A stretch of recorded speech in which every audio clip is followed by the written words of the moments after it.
আসসালামু আলাইকুম। সর্বপ্রথম শুকরিয়া জ্ঞাপন করতেছি মহান আল্লাহ তাআলার, যিনি আমাদেরকে সুস্থ রেখেছেন এবং দেখতে পেরেছেন বলে আজকে আলহামদুলিল্লাহ। আমরা একটি ভুল করেছিলাম, সেই ভুলের আবেদনের প্রেক্ষিতে আমার দল এবং শহীদ প্রেসিডেন্ট জিয়া রহমানের সুযোগ্য সন্তান, বেগম খালেদা জিয়ার সুযোগ্য সন্তান জনাব তারেক রহমান, এবং যে আমাদের যে পদটুকু ছিল, আমাদের যে প্রত্যাহার করেছিল সেটা আমাদেরকে আবার ফিরিয়ে দিয়েছে, সেটার জন্য ধন্যবাদ জ্ঞাপন করছি। এবং আরও ধন্যবাদ জানাচ্ছি কক্সবাজার জেলার সূর্য সন্তান, বাংলাদেশের গণতন্ত্রকামী মানুষের প্রিয় নেতা জনাব সালাউদ্দিন আহমেদ ভাইকে।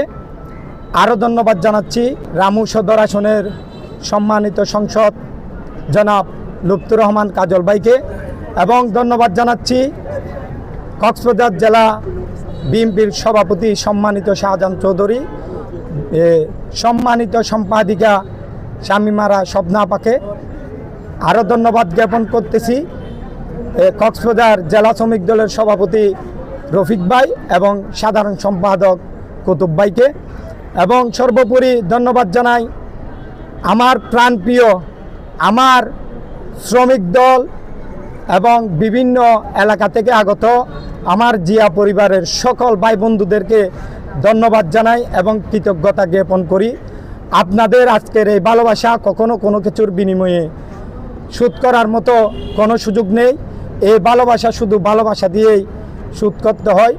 ইনশাল্লাহ আমরা ছিলাম শ্রমিক, লাঞ্ছিত, বঞ্চিত, মেহনতি মানুষের পাশে এবং তাদের কণ্ঠস্বর হিসাবে ছিলাম আমরা।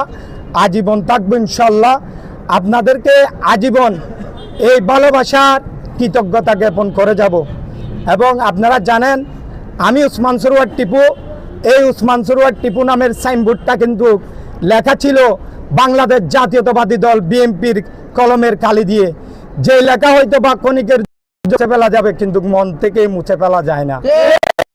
সেই নীতি আদর্শ ধারণ করে বাংলাদেশের মানুষ তথা যারা বঞ্চিত, লাঞ্ছিত, মেহনতি মানুষের পাশে থাকবো ইনশাল্লাহ। ভবিষ্যতে যদি সুযোগ পাই আমার শ্রমিক ভাইদের জন্য তাদের যে ন্যায্য অধিকার রয়েছে সেই ন্যায্য অধিকার আদায় করার জন্য কাজ করে যাব। আর সর্বোপরি একটা কথাই বলতে চাই, কথা বেশি বাড়াবো না। গাছ যেমন সুস্থ থাকলে অক্সিজেন দেয়, এই আমার জিয়া পরিবারের ভাইয়েরা যারা আমাদেরকে ভালোবাসে তারাই আমাদের অক্সিজেনের মতো। সর্বোপরি তাদের সুস্থতা কামনা করছি। সবাই ভালো থাকবেন, দেখা হবে রাজপথে ইনশাল্লাহ। সবাই দোয়া করবেন। আসসালামু আলাইকুম রহমতুল্লাহ বরকাতুহু।